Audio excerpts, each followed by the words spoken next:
First time I really came over here. You know, I had a whole bunch of weird paranoid suspicions about what the hell was going on, because there was a lot of stuff I couldn't understand. Right.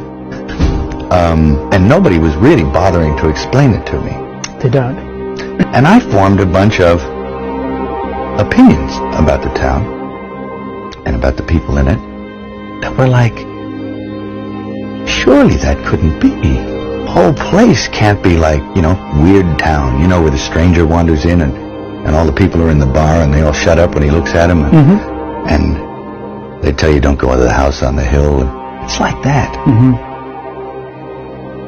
And then you go away and you think, no, I was wrong. I mean, that's insane thinking. I'm paranoid. I imagined that stuff.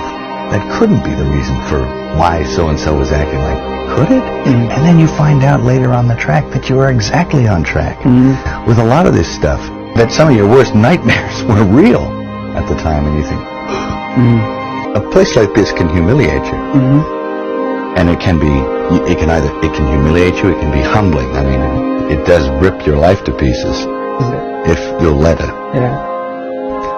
And it's always pounding at the walls. These little guys, these little heathens with no soul downstairs with horns on their head. You can't get mad.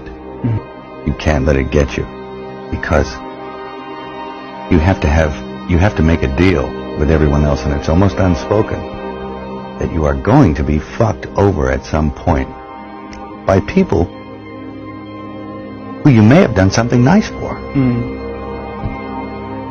And it may happen that by circumstance, or even very purposefully, and I've often felt it. I've sat there and I have felt the knife slip firmly in between my shoulder blades and tried to have it shoved through the other side through my heart.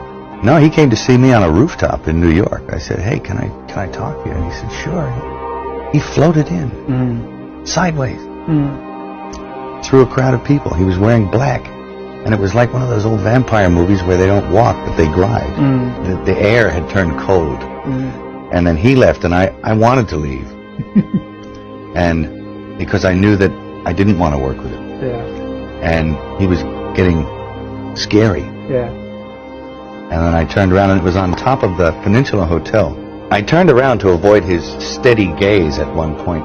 And I was looking at a building with the top of the sixes on it. So there was a huge illuminated 666 in red.